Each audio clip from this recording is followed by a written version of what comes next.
Appears low. I believe we're live. Oh, It's okay. We're still waiting for the red light on Rockfin. I made the mistake of not waiting for that red light the other day, and I forgot to click it. So I saw that. Yeah, episode. It's yeah, very it's just funny though. the That first was a time. funny one. there we go. Here we go. All right. All right. We are live across all platforms. The worst way to support Trump, Blinkin's Halloween propaganda, and religious wars, everyone's favorite subject. But the top story today, oral sex has surpassed smoking and alcohol as the greatest risk factor for throat cancer, claims a doctor who caught his wife blowing another guy. I'm kidding, obviously. It was a female doctor who made that claim. And apparently there is some legitimacy to oral sex being a risk factor. So I think it's important that we all pray for Lindsey Graham and Adam Schiff. That's true. So take a moment, silence, thoughts and prayers. Okay. Halloween news. The White House had their Halloween event where the president was passing out candy to children with his wife Jill, who was dressed as a cat, which is really the last thing anybody needs is Dr. Jill Biden dressed as a cat. Okay, we don't need Joe getting all randy because of his, it's a little gross. But Secretary of State Anthony Blinkin brought his kids to the White House to participate in the events, and his son, or his daughter, no, his son was dressed like Volodymyr Zelensky. That was his son's costume. And his daughter was dressed in the colors of the Ukraine flag. So instead of candy, Biden obviously gave them a multi-billion-dollar weapons package when they went through. But only if they shared it with Israel. Right, exactly. You have to make sure to share it with Israel. But what kind of shameless person just pawns their kid off as a propaganda tool like that? Those kids were crying as he was forcing them into that suit, that shirt. But Daddy, I want to be a ghost or a Power Ranger, whatever kids are into. I'm sure he did not want to be Zelensky. Nobody wants to be Zelensky anymore. Zelensky is old news to these kids. He's lost some of his luster. He probably got made fun of for dressing up as Zelensky. Let me see if I can find a picture. Yeah, I got one here. I'll share this with you. Did you see the picture of his daughter? Mm-hmm. Yeah. Who does this? Hold on one second. Yeah, leave work at home, okay? They can bring the kids into this. Every time I see the X logo, it's like a porn site. It looks like a porn site. I know. So there's the picture right there. There's Blinkin and his son and his daughter dressed as a Ukraine. Can you imagine if somebody showed up to the White House with their kid dressed in the colors of the American flag? They would tackle them and arrest them for domestic terrorism. I mean, it's crazy that he would do this. That I don't understand why they're just so blatantly like, oh, we're going to put a cute kid. Like, this will win everyone back over when they see how cute it can be to support Ukraine. Support Ukraine. It's just a cute little kid. It's a cute little kid country. They should have given him the severed head of a Russian to carry around as part of his costume. Oh, yeah. That's a great idea. Yeah, maybe next year. Yeah, there's always next year. All right. Screen's already freezing there. Okay, so there's the Halloween stuff. The only other real Halloween updates I had were that apparently, what's the guy's name who's dating Taylor Swift, the football player? This annoying story. I can't remember the guy's name. The Kansas City football. That's not Mahomes, is it? No, that's the other guy. He's Cleese or something. I don't even know what the guy's name is. You're talking about the guy who's got the mustache? The guy who does all the Pfizer commercials with a mustache. Yeah, that guy. Mr. Pfizer. Yeah, he's got the mustache. So apparently they put a blockade around his house with police tape and had security guard out there. And they told every kid that came by, no, they're not home and you're not allowed to knock on their door. So screw them. I don't even think it's a real couple. I don't think most people do either. In fact, and at that level, you can just hire someone to answer the door. That's what I thought too. And pass out the candy. Just hire someone to answer the door, pass out the candy. They say, "Oh, so sorry, Taylor and Mr. Pfizer aren't here right now. They're getting their boosters." Yeah, they're getting their booster shots. So Travis Kelce, Kelce is the guy's name. Yeah, okay. Which there's a lot of evidence to suggest that this is just a staged relationship. I think the most evidence has been overlooked, the biggest piece of evidence anyway, and that is his ex-girlfriend is very different than Taylor Swift. Taylor Swift is a tall, skinny, blonde chick with no curves. His ex-girlfriend is an attractive black woman who is not lacking in curves, okay? She's got that back, and... You think he overcorrected? I think he overcorrected. I'm betting he's probably never dated a girl like Taylor Swift in his life. That, a lot of these athletes, they like them a full-figured woman. Sure. Yeah, okay. All right, well, here's how you should never try and support President Trump if you are one of President Trump's supporters. This guy is an Alabama man. He's been indicted after allegedly threatening the Georgia District Attorney, Fani Willis. She's the one prosecuting the case down here, as well as threatening Fulton County Sheriff Patrick Labatt. Author Ray Hansen, they always make sure to include the 3 names when they want them to sound like terrorist, faces charges of transmitting interstate threats to injure after he allegedly called the Fulton County government customer service line twice and left 2 voicemails, one for Labatt and then one for Fani Willis, which very poor customer service if you're getting the voicemail twice. So right. Yeah, you should answer it by the 3rd ring at least. Absolutely.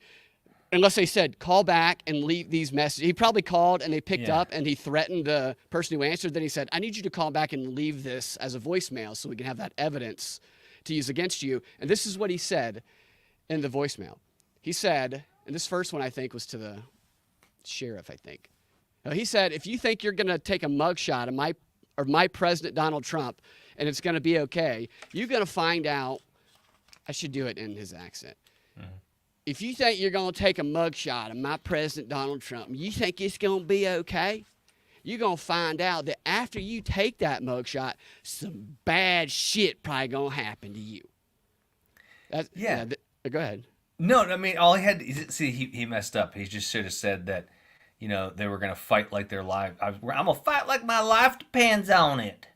Yeah, right, exactly. Yeah, I knew you weren't going to stop at taking away women's rights with Roe versus Wade. You had to go get a mugshot of my president. Right, yeah. Yeah, first you take away abortion, then you get a mugshot of my president. I'm going to fight like hell.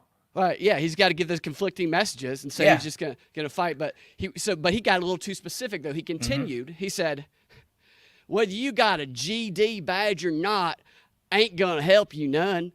And then he ended the call by saying, what you put out there, bitch, comes back at you 10 times harder, and don't you ever forget it. So basically, he's just threatening to take her to court. Right? Yeah. Because he said, he wasn't specific in the threat. He didn't say what he would do. He just said, whatever you do, I'm going to bring back to you 10 times harder. Right. He's like, what is she doing? He's like, I'll slice and dash you and pull out your insides. In court, I mean. In court, I mean. Yeah. He didn't get very specific. That to me, I mean, so what are they doing? Are they going to put him in jail? Like, what are the potential charges here? They got the FBI going after him. I don't know what they'll probably put him in there with the January 6 people. For 20 years. You have to understand, anything like this is going to get you. This is what they want. So they do all these things in the media because these are trial by media. Like they might actually find him guilty on some of these. It'll go to an appeal, but this is not. This is all for like stirring things up in the country, along with trying to occupy Trump's time and maybe they do want to get it. If this was any other politician, any other case, we wouldn't even know. They would just ignore them. That's just some crazy guy left a message. Absolutely. And they get tons of messages like this that aren't as relevant, that they can't use, but they want people to do this so they can grab them and say, here, look, we told you domestic terrorism from MAGA Trumpers are rising. What if every instant of this gives them justification? What if you called and did threats like, and I'll tell you what, you take a mugshot of my president, I'm going to come down there, I'm going to tickle the hell out of you. I'm going to tickle you so hard, you're going to giggle all over the place. You're not going to be able to contain. Yeah. You got to stop giggling for 10 years. I'm going to hug you and read you the Constitution. Yeah. Yeah, we're going to cuddle. It's like, yeah, you just got to you have an aggressive tone, but you just say really like kind or good things. This is how you do threats. Right. I think we could do it. We could come up with a whole way we can give people things. You just got to channel the anger through the emotion of something positive. That's right. I'm gonna cross the line and vote Democrat if you keep doing this. I will vote for Joe Biden every day for the rest of my life if you do this. Even when he's dead, I'll keep voting for him. It will not matter. He's on the ballot all the time in my house. Yeah. Wild Bill says that Blinkin's son is as tall as the real Zelensky. You're correct. So your kids are going to age out of being able to dress as Zelensky at about 6 or 7, probably. Yeah. But about the children. The children dress as me on how you're required to dress as me on Halloween, and then you must join the military and fight for Ukraine. I almost said Russia there. So Halloween's over now, which means that Christmas season has officially started, and apparently all everyone wants for Christmas this year is a religious war. Oh, yeah. On a global scale, Santa's going to be putting nothing but religious wars underneath people's Christmas tree this year. And with the war continuing to escalate, it's just destined to escalate over there. There's growing concerns about the possibility of us committing boots on the ground, officially sending troops over there. We already have some over there in a different capacity. I think my camera just went out. Yeah.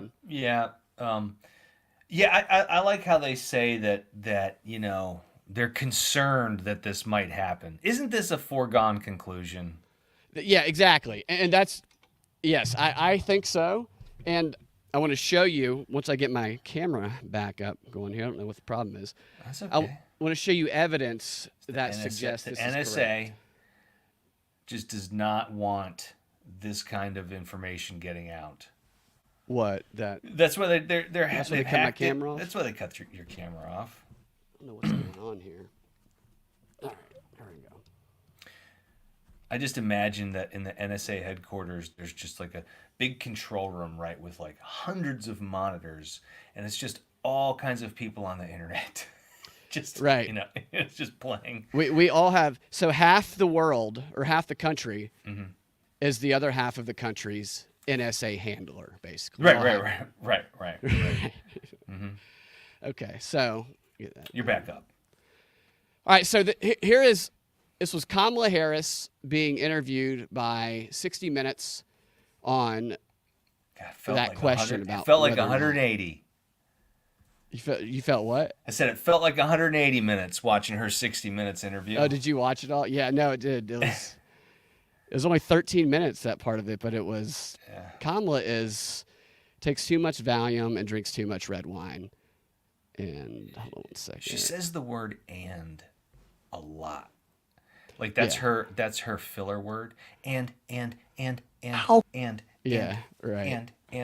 And we should do a compilation clip of her saying and. Yeah.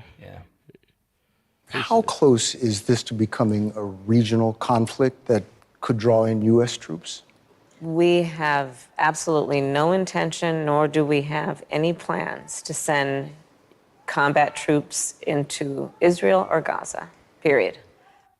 Okay, so you'll notice that she didn't say we are not going to send troops there. Right, we don't have any plans. No plans. No intentions or plans. Because not at whenever the interview was. In the current, like right now, let me check my watch. Right this second, we're not going to be sending no them. intentions or plans. Yes, and that's exactly what that means. This is the same thing that they have done with many of these weapons packages that we have sent to Ukraine that originally they sent either Kamala or Joe to do an interview just like this, and they definitively said in that interview something similar to this. We do not have any plans as of now no way as of now that we're going to send them, which means definitely going to send the Abrams tanks that we previously said we wouldn't. This is what it's like spans the Overton window. This is how they take a decision they've already made that they've decided that they're going to do, and then they go about trying to win the public acceptance of it. They put it out there to open the Overton window of discussion, and then they send a bunch of experts onto the various networks who then do a back and forth who, as the events happen behind it, starts to make the position of we should send look like the better position to take, and starts to influence enough of the public in support of it that they can genuinely say that they're representing the people. It's a communist thing, Yeah. But it's just, this is what they're doing. They do this all the freaking time. I have to say, I preferred, I know that there's a lot of people who just want us to stay out of all these different things that are happening in the world. I think in an ideal world, that's great. I don't know if it's really possible. So what I preferred is the Donald Trump approach. I'm just going to zap you with a missile from the sky and just leave I'm just going to leave your class ring. It's just going to be your class ring. That's going to be the last thing, just spinning. It's just gonna, that's it. Just zap you from the sky. And then everyone was just like, this motherfucker is crazy. Right? Right. And they all chilled out. Yeah. And that's what I would just do. One, they did something crazy, you just got to do something super crazy too. You know? Yeah. The level of unpredictability, if some people think Trump was playing a role, but if we presume that there's a level of unpredictability that existed, that is what would make people be more willing to stay in check. And Trump, so they always get mad at Trump for saying positive traits about dictators and world, which is like, I've talked about this before, but and he's got a slim figure. Right? Yeah, he's a beautiful svelte, man. He's very svelte. It's okay to not underestimate your opponent. You probably shouldn't assume your opponents are dumb and stupid, but apparently you're supposed to. The way they talk about Trump when he says, "Well, so and so is smart, so you better watch out." But we have what I see is everybody who is a leader in this conflict, in my opinion.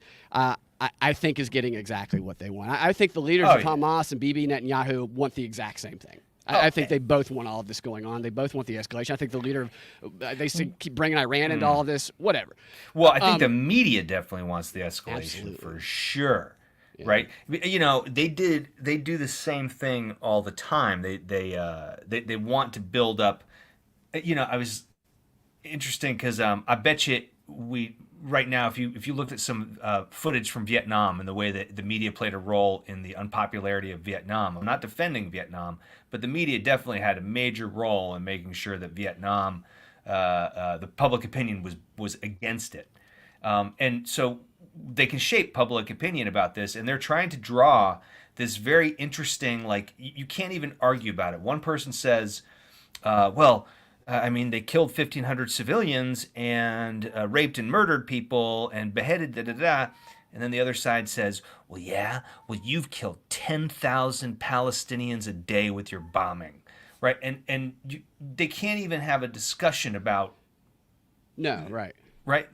Yeah, you can't even have a discussion about it. And that is exactly what they want. And you're going to hear a clip here in a second of them basically saying just that. And then I'm going to read some stuff from an old war propaganda book that it's 100 years old, but it's describing exactly what we're seeing right now. So what I want to show you now, get that out of there. So we go back to, oh wait, no, I forgot. Hold on, let me get that one back up there. So that was Kamala talking about that. And now we have the new Speaker of the House, the Johnson in charge, who is he's gonna echo a similar theme to Sean Hannity. Next, here he is talking to Sean Hannity. We certainly hope that it doesn't come to boots on the ground.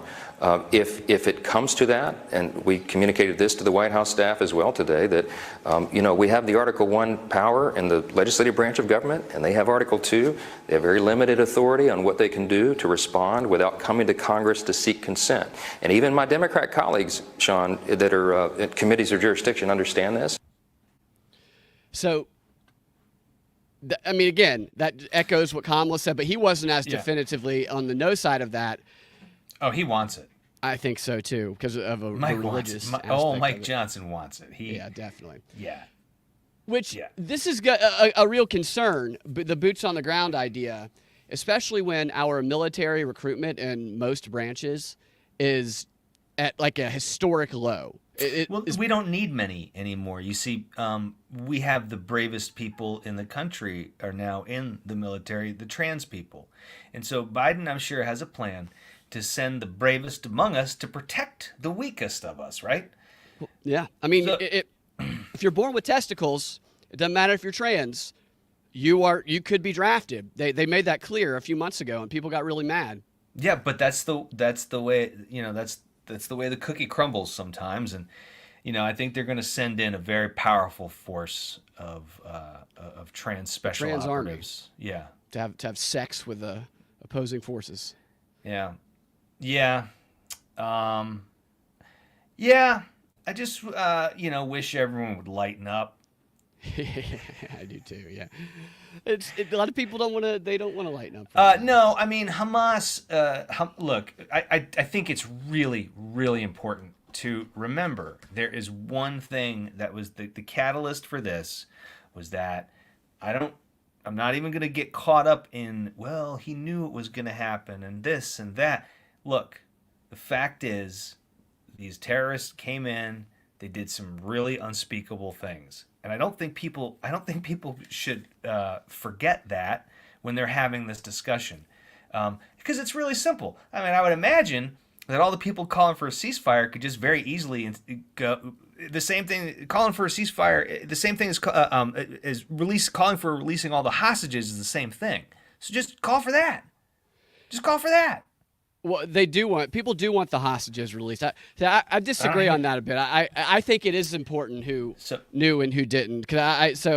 This is how they always do war propaganda. This whole thing is launched. Same thing with after 9/11, all this. It was all launched, and we don't actually have any idea of what the root cause of it was. And if people on the inside in Bibi Netanyahu's government allowed it to happen, maybe even helped some of it make it easier, I don't know.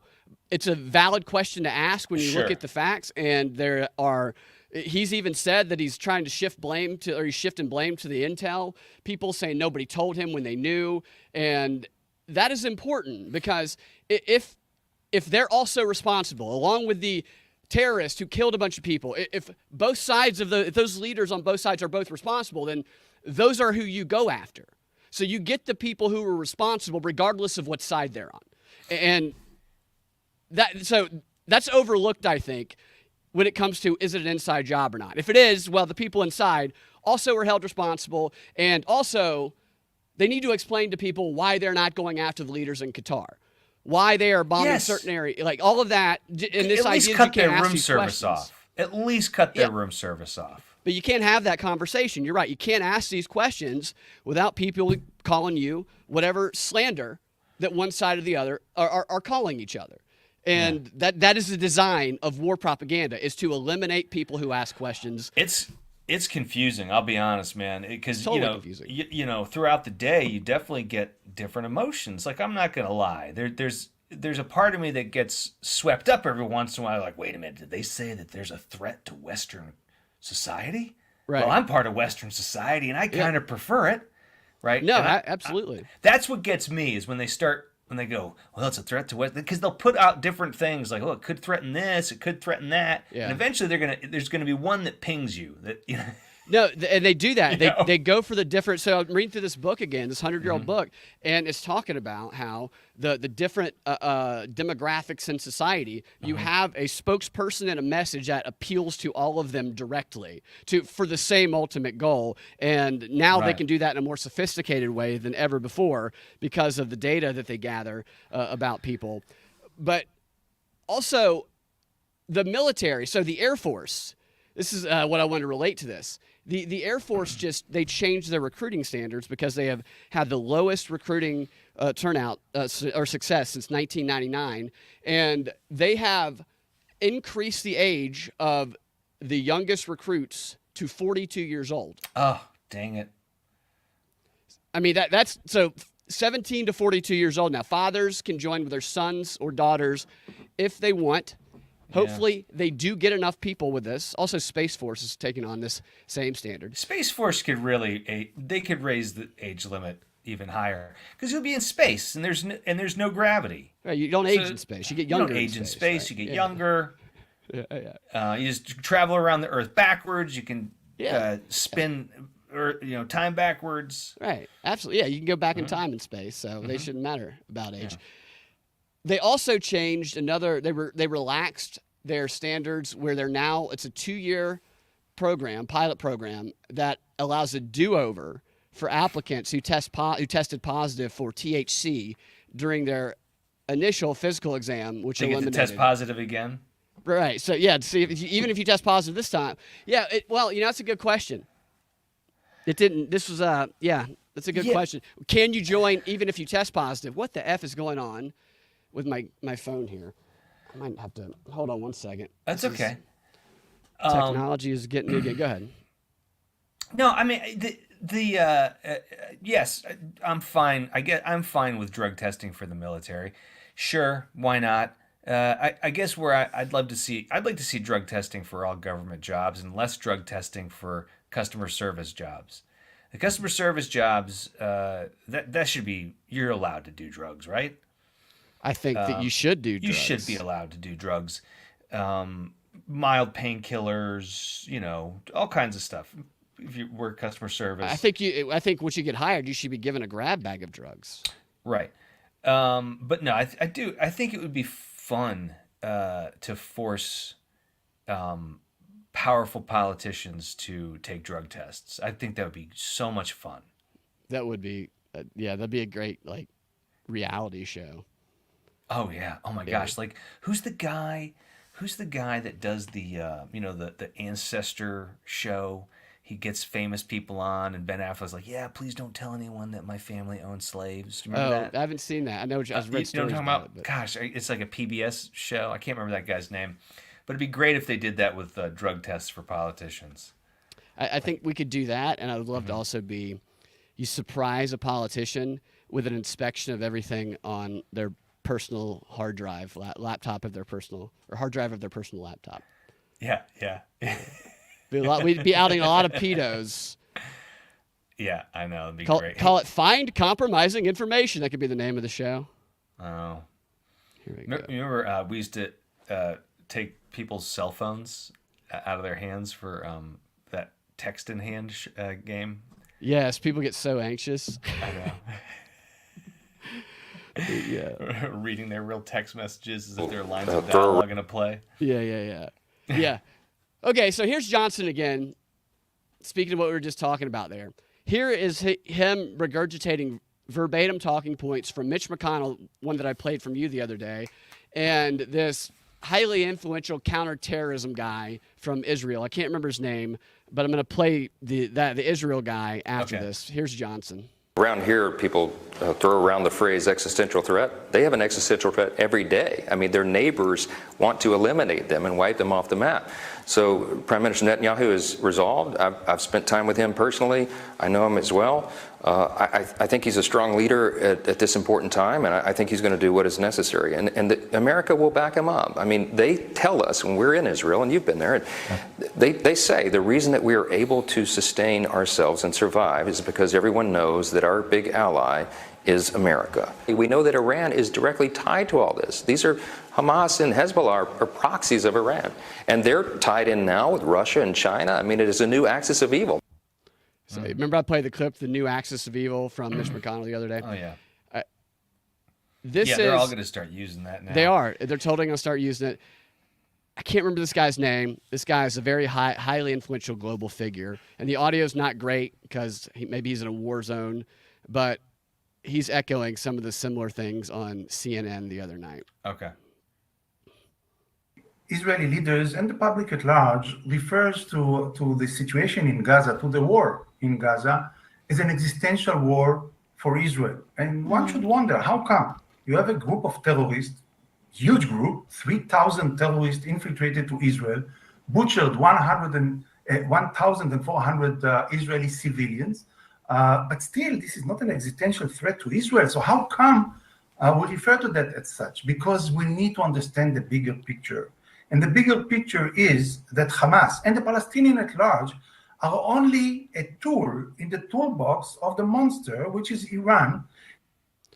So Iran, existential threat, all means necessary attitude. We had Lindsey Graham, I think it was today, say that basically no amount of civilian casualties.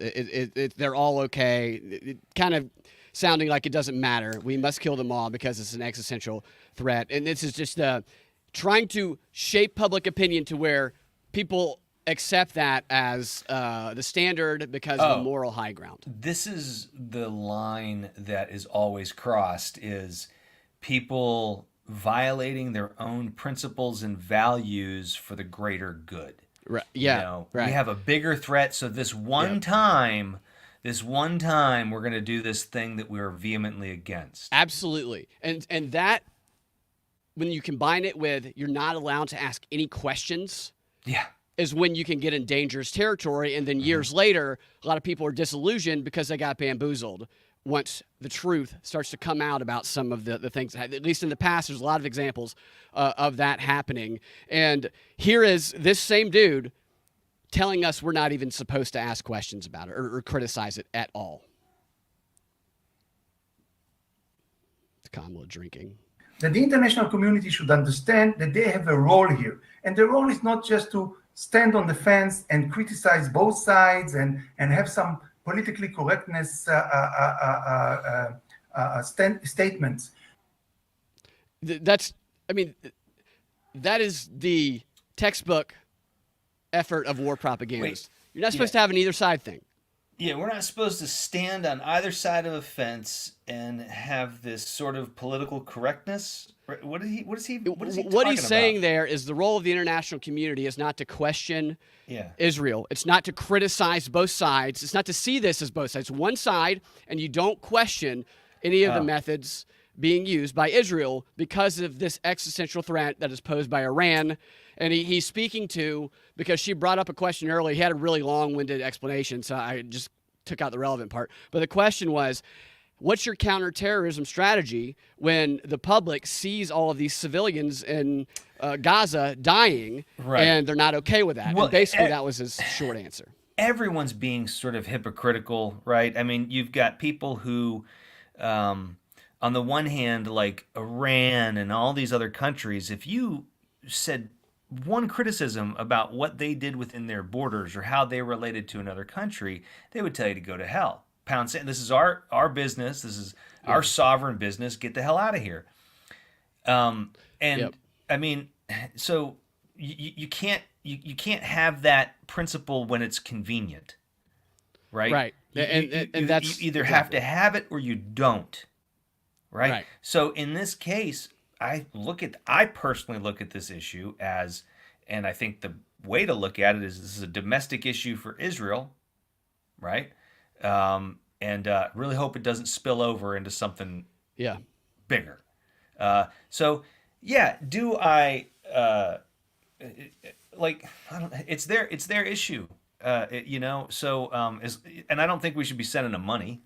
I don't for either. sure. We send them enough money. I don't think they need it. They've already got that. We've already given them. They got a foam bomb. You know the plastic foam bomb. You hear about this? They have this bomb that they chuck it into the tunnel and it expands into foam and it just blocks it off so no one can get through this foam. No, I've never. They have all kind of wild stuff over there. Wild shit. They have all kinds of wild shit. You know. I'll bet you. Ukraine gets that Iron Dome soon, though. Finally. That's what they're going for. Is that Iron Dome? Dude, how did you just make your water disappear? Your water just disappeared. That was crazy. Yeah, I know. It's a green screen effect. Yeah. You're absolutely right. And here, so this is becoming biblical, and they're making these religious war appeals. Yes. And that is a scary thing. If the Speaker of the House or others, if they believe that the rapture is coming and that Jesus is going to come back. Now, I don't know if that's what some of them believe. Some of them were interviewed by CNN, and they seem to express that belief, and that is a reason why they had the position that they did, which was kind of similar to this guy's position and Lindsey Graham's position. So I want to read you a couple quotes from this book that was written in 1927 by this guy named Harold Laswell. I'll bet it's racist. It's called Is he Propaganda white? Techniques in World War. It's one of the pioneer studies on propaganda, because World War I was the first time that the communication apparatus worldwide had shrunk the world to the extent that they could really make propaganda one of the main arms of the war, which they've always done propaganda, but now they could communicate across borders in different ways. And he studied. He's an elitist. with Bernays. He knows all these guys, and he studied the Allied propaganda and some of the German propaganda, and he created a textbook, basically, of here's the techniques they used that allows you to conduct a successful propaganda campaign for war propaganda, international war propaganda specifically. It's just a few quotes here. So great are the psychological resistances to war in modern nations that every war must appear to be a war of defense against a menacing, murderous aggressor. There must be no ambiguity about whom the public is to hate. If the propagandist is to mobilize the hate of the people, he must see to it that everything that is circulated establishes the sole responsibility of the enemy. That's a pretty easy principle, but this is a 100-year-old book. This is why false flags exist. And I'm not saying that's a false flag, but the point is, you always have to make it look like the other guy started it. Absolutely. Absolutely. Yeah. Well, you either have to make it look like the other guy started it, or you have to make them start it. Yes, exactly. Right. Yeah, like surround them. Either one works. Yeah. Right. Yeah, and I mean, and because I think that's what happened. One of the assessments I've heard of what happened to Hamas is that they succeeded more than they thought they would. I'd heard that, yeah. You know, which is an interesting assessment. I get that because they are having trouble with this one. The public is, I mean, it's amazing how many people have in the United States have gotten on board. Can you imagine after 9/11, like pro Afghanistan or pro Iraq people in the streets? But that's such a foreign idea, right? Right. And I think a couple things that contribute to that is because a lot of people believe that 9/11 there was a role that some people were aware of it, that we obviously weren't told the truth about it in the aftermath. Very quickly we thought that. Right. And I think with that awareness from a lot of the public, that's going to raise questions because they're like, wait a minute, you guys didn't tell us the truth about that. And also people growing awareness of the way propaganda works. On the surface, I will say. People have a surface level awareness that I think gives them too much confidence, but people are a little more wise to manipulation, although not always looking in the right direction. But I think both of that contributes to what's going on, and it doesn't help that Bibi Netanyahu forced the jabs on his population and openly told Jordan Peterson that he wanted them to use the Israeli people. My camera went out again. He wanted them to use the Israeli people as a testing ground for all things COVID when it comes to the shots and I mean, it's the most awful. He does not seem like a guy you want to cheer for. Yeah. With public statements he made, so none of that helps him. Yeah. I mean, 9/11 was an interesting point. I really think it is a point where lots of faith in institutions started to fall right then. Yep. It was. I think very quickly. People had way too many questions. There were just too many things that just didn't add up. And we just all kind of, I think people, then the internet blew up right after that. There was 9/11. I mean, I didn't even have a cell phone when I was driving across the country during it. Right, yeah. I was just listening to NPR. I remember they kept saying, all the politicians kept saying that we were going to have a robust response. And you know what George Bush say right after that? You're either with us or you're with the terrorists. Or you're with the terrorists, right? And that is kind of a theme that... No, today, it's you're either with us or you're with Israel or you're with Hamas. Right. That is what they do. Hold on, I'm trying to get this camera to work again. I don't know what's going on with this thing. Yeah, I mean, look... And the propaganda works because it's hard for me to go, well, I guess I could see through the propaganda, but I guess if one side has to win, I'll take the side that has, freedom of speech and a democracy, even, if I'm putting that in quotes, right?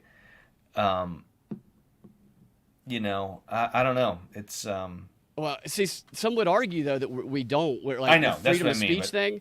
right. And this is where this has gotten the right kind of to... silence freedom of speech. This is what they do leading up to all wars. This thing isn't working, so I might end up out of the camera here. All right. But what about the webcam on your monitor? it's my monitor's off there. It would be like on the side of my. What is going on here? Hold on one second. That's okay. Sorry about this, listeners and viewers. I don't know why my camera has stopped working here. It's a little bizarre. It's never done that before. I think you're right, Ian. I think it is the NSA whose fault it is. Oh, they've put something in your phone. You probably have. So I just got this new subscription for this thing called Camo, which allows you to turn your cell phone into a webcam, and I have it on a tripod, an old cell phone of mine, and that is what I usually use, and it's never done this before, so I don't. It's just another problem that Jake Tapper doesn't have because he's got 12 people, or actually 30 people behind the scenes, and then like a multi-million-dollar budget helping him peddle his propaganda. I don't know why it's doing this. This is annoying as F, dude. Yeah. All right. If it doesn't work here, we're just gonna roll with it. Camo. Do we get it? Did it come back? It looks like something's happening. What's it? What? So it's a little bit come back. The screen is black. Oh, there. There we go. Oh, there I am. Was that? What is that? Now you're coming into focus. Okay, so that was the wrong camera. All right, I'm just gonna put that camera on then. Okay.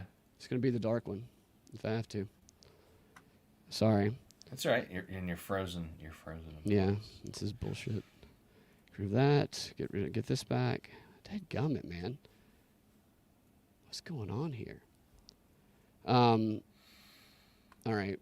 Yeah, I've been checking out my LA friends' Facebook pages, and they're not posting any opinions about what's happening in Israel. These are people who are not afraid to post their opinions. Okay. Really?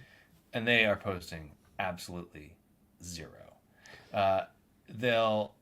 It's funny because it's like, I don't know, the kind of joke I was kind of playing with today was like, yeah, it took the Republicans 3 weeks to decide on a new speaker, but the Democrats still haven't decided on whether or not they support Hamas or not. Right, they are conflicted over that, and I think the actors are having some. They don't have.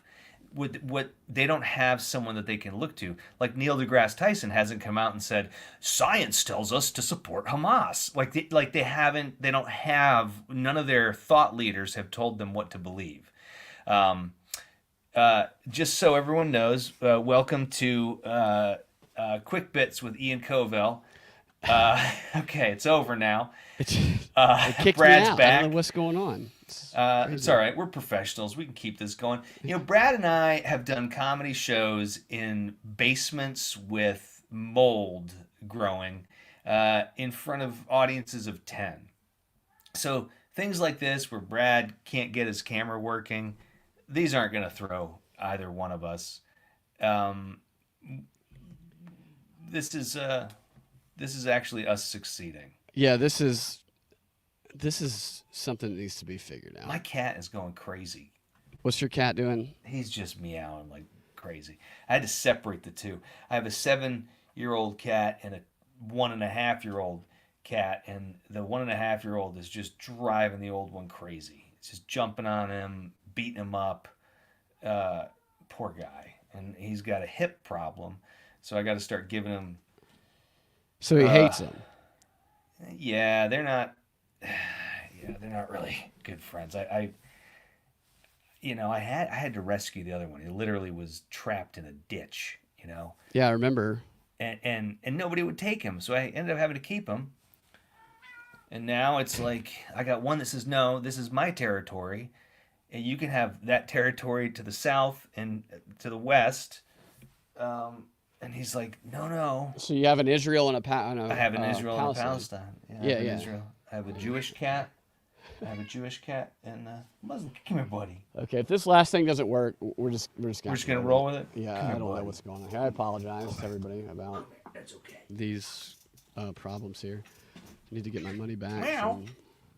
from Meow. the service, and it did not work. So, all right, I'm gonna go with it like this because every time I try to put my webcam on, it cuts off and kicks me out. So, are you okay? Being the face. I'm fine. Okay, so here's the next quote from that book, and this is about religion. Again, this was published in 1927, about 9 years after World War I, and it says, the churches of practically every description can be relied upon to bless a popular war and to see it as an opportunity for the triumph of whatever godly design they choose to further. Some care must, of course, be exercised to facilitate the transition from the condemnation of wars in general, which is the traditional attitude on the part of the Christian sects, to the praise of a particular war. That's a very insightful comment, because most Christians are going to be anti-war, and he's saying you need to rely on this Christian religion, but you have to be careful in the way you transition them from being anti-war to being pro-war. And I think we're seeing a little bit of that going on right now, with the focus on the biblical aspect of it. Oh yeah, Bibi getting out there and saying that, the Bible, it says there's a time for peace and a time for war. This is a time for war. Right. I'm just Oh yeah. No, they're gonna play every note they possibly can, every style of music they can, to try to get, all the people to file the Pied Piper.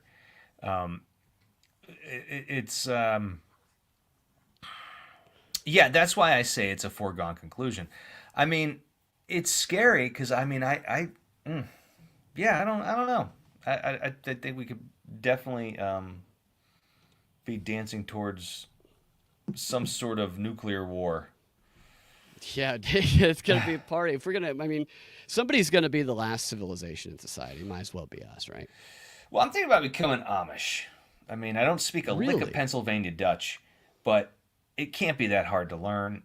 And maybe I can just pretend I'm mute, and just I'll just pretend I'm a mute and live among the Amish. Well, Stella showed me this story the other day of these mutes from years and years ago who were killing each other. It's like a war of the mutes were angry, and they started killing other mutes. So even the mutes are not immune to this warfare. Yeah. I think I might have fixed the problem. You got it? Maybe. We'll find out in a second. What other things did you want to talk about? Here we go. There we go. I had something I want to talk about. I'm back. Let me read you one more quote. Oh, here. Sure.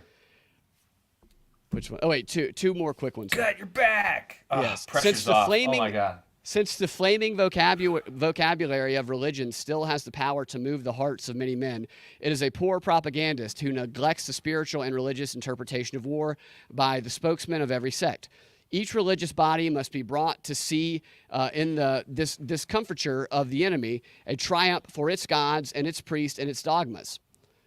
That's okay. Now one more. I think this is a particularly good one. All the specific means of conquering evil are and should be glorified.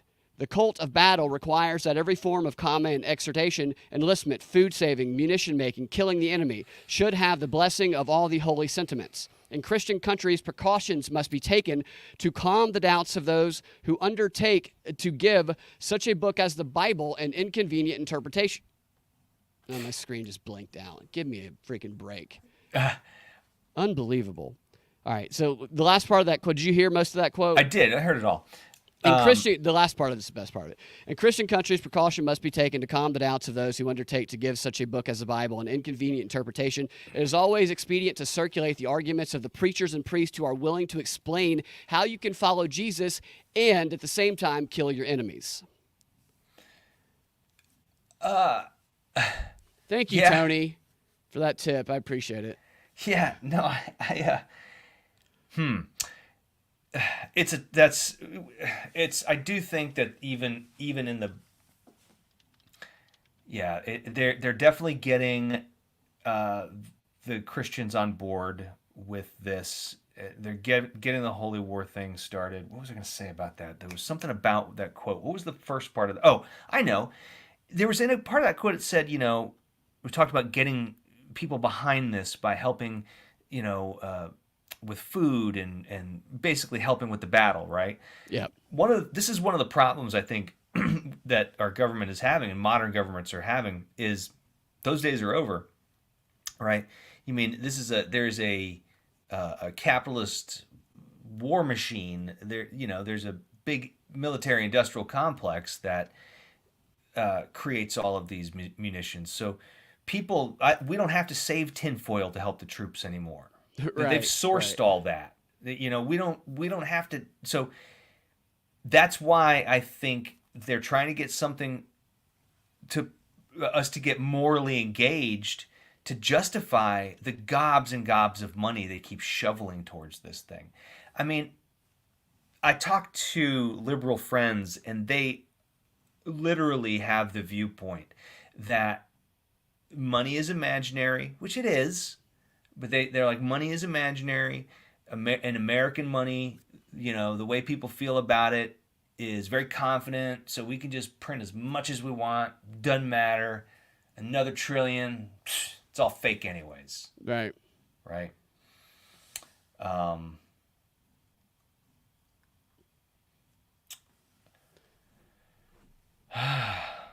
Yeah, it's a propaganda ambush that we're hitting, and my screen blipped out there again. I'm super sorry about the technical problems. I know, but I thought the Rockfin thing went down for a second, and something's going on with my internet. This is weird, but where are we at? Okay, so here's what we're gonna do. I'm gonna give you one or two more quick clips of Kamala. I'm probably not, because I think it might short out my system. Yeah. So we're gonna skip to what the final story is gonna be. Okay. Which is gonna be about Dwight Howard. And then we'll do a quick 10-minute XR, the subscriber-only portion of the show at patreon.com/propaganda report, where it's going to be a grab bag. I'm going to read you a handful of headlines, and you pick which one you want to hear about and talk about, and we'll talk about that one. I have a lot of fun ones that we could do about that, I believe. So if you're listening on Rockfin right now, I'm not going to be able to respond to the chats because I got to X out of Rockfin because something keeps shorting out my system, so I apologize if I'm not responding to that. And I'm just trying to keep this thing going for the rest of the show so I can. Brad, I am so appreciative that you keep this thing going. All I have to do is sit here and say stupid things every once in a while. You are actually touching buttons and pulling levers, and thank you, Brad. Well, I appreciate that. I appreciate that. Yeah, I wish I could figure this out. This has been like the worst technical. You're doing great. You look like you've been doing this for a long time. Terrorists have attacked my system. You look like you've been screwing up for a long time. I have. Yeah, thank you. You got this down. Yeah. I've got screwing up. You got screwing up like you got it down, man. So I wanted to talk to you about this story because I know that you, at least you used to be an Orlando Magic fan. I am still an Orlando Magic fan. When we first met, Dwight Howard was the best player on the Orlando Magic. I know. Number one pick out of high school, I think. Second best team we ever had. Right. They almost won it all. We ever had. I know. And he has been in the news lately because of a sexual allegation against him, sexual harassment allegation against a man. A man is accusing him of that. Mm-hmm. And this is the headline from Deadspin talking about the story. It says, Dwight Howard has essentially come out and almost no one is talking about it. Here's the subheadline. Sexual assault allegations have turned what would have been a historical LGBTQ plus moment in U.S. sports into a complete mess. So they're upset. He might have done whatever to this guy. They're upset about it because it could have been a moment. The number one pick out of high school. Number one pick.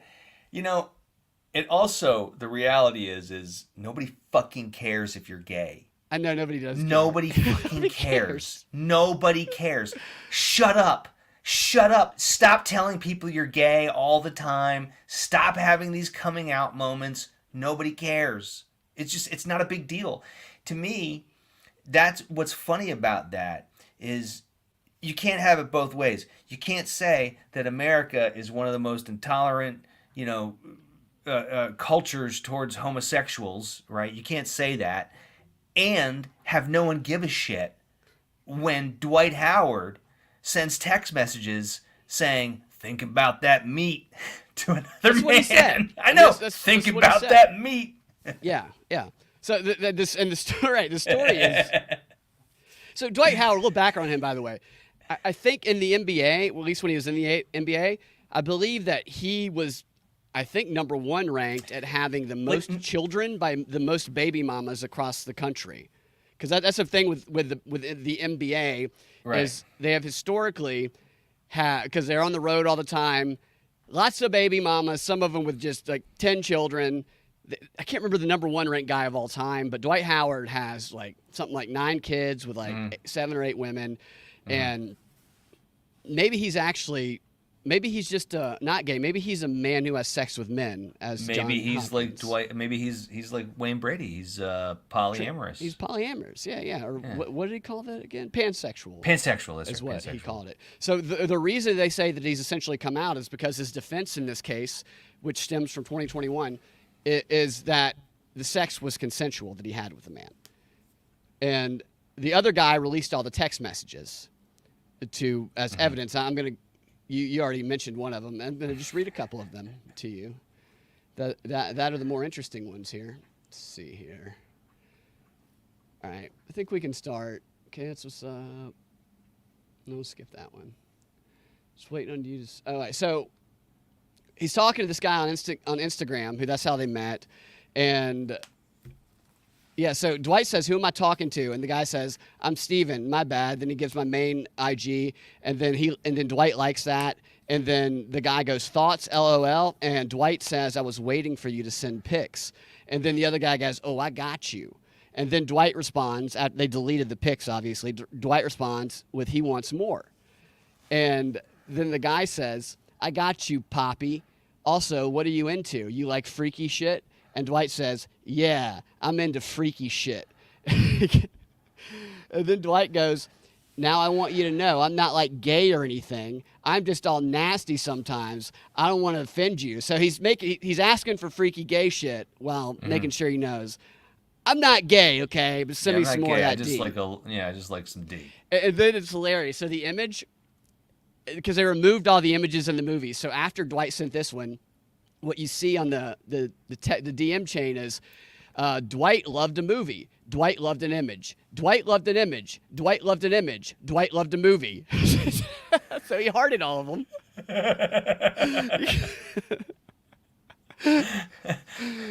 Why do people put this stuff in text messages and private chats? Like, why?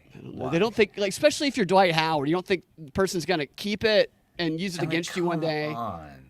And he needs to realize people are going to try to extort him, whether it's a dude or a chick. This is why it's safer to just be dirt poor.